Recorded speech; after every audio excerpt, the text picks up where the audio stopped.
When you think of pirates, you probably think of rum-guzzling, treasure-hunting, eye-patch-wearing, yar-swearing bad boys of the high seas. But did you know that centuries before Johnny Depp suited up as Jack Sparrow, there were Jews who operated under the swaying Jolly Roger? Who were these Jewish pirates of the Caribbean?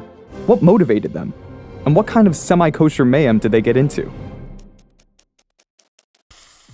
It all started in 1492, when King Ferdinand and Queen Isabella of Spain expelled 200,000 Jews. This purge of the Jews came from a Christian clerk who wanted to stop traditional Jews from influencing conversos, Jews who had converted to Christianity.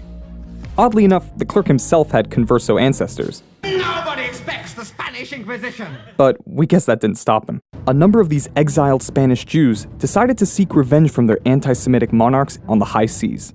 These long-bearded, sword-wielding, Spanish-speaking members of the tribe were like something out of an overblown Tarantino vengeance fantasy. There was even a pirate nicknamed the Great Jew. His actual name was Sinan Reyes, and he was second in command to the pirate Barbarossa, Italian for Redbeard, in the early 1500s. The duo attacked their fair share of Spanish merchant ships, but it wasn't all fun and games and bottles of kosher rum. In the early 1540s, the Great Jew's son was kidnapped at sea by King Charles V of Spain, and Redbeard recaptured the kidnapped boy in an epic series of attacks that included sacking a small Spanish town and blowing up a fort. Another Jewish pirate was Moses Cohen Henriquez, considered to be one of the most successful buccaneers ever. He was supposedly the brains behind one of the biggest pirate hauls in history, the 1628 capture of the Spanish Silver Fleet, a convoy of about 25 ships loaded with treasure, returning from Spain's American colonies. Henriquez sailed with the Dutch West India Company admiral and low-key pirate Piet Hein, whose anti-Spanish agenda was inspired by his time as a slave on a Spanish ship. The silver and gold the duo lifted in the raid is estimated to be worth over $1 billion today. Not bad for a day's haul. Henriquez was a pretty wild guy too. He established his own pirate island, where he schlepped and hid his fortune, continued to advise Hein, and sailed the seven seas, eluding capture for the rest of his days. Other Jewish pirates were less tethered to the bad boy life. Yaakov Curiel, aka Diego Perez de Costa, was a converso Jew who commanded 3 pirate ships in the Caribbean seas and spent a good decade or so pillaging unsuspecting Spanish vessels. And then, he found God. He repented for his marauding ways, became the first ever Baal Teshuvah pirate. Eventually, he made his way to the land of Israel, where he settled in Safed, a city in the Galilee, after becoming enthralled with the mystical teachings of Rabbi Isaac Luria, or the Arizal, the father of contemporary Kabbalah.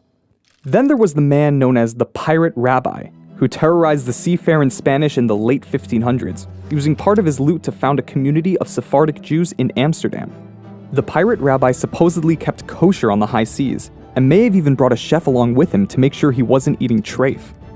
Jewish pirates tended to form partnerships with leading non-Jewish pirates of the day. This often led to remarkable crossovers of Jewish and pirate culture, including treasure maps written in Hebrew, ships with names like the Queen Esther and the Shield of Abraham, and tombstones in Jamaican Jewish cemeteries that bore the skull and crossbones. These sea-bound raiders fought for decades against the Spanish, attacking ships and sharing Spanish naval secrets with Spain's enemies, all while building up a mercantile network connecting trading posts around the globe. Some scholars shy away from using the term Jewish pirates, since a lot of the aforementioned people served in advisory roles to other leading pirates.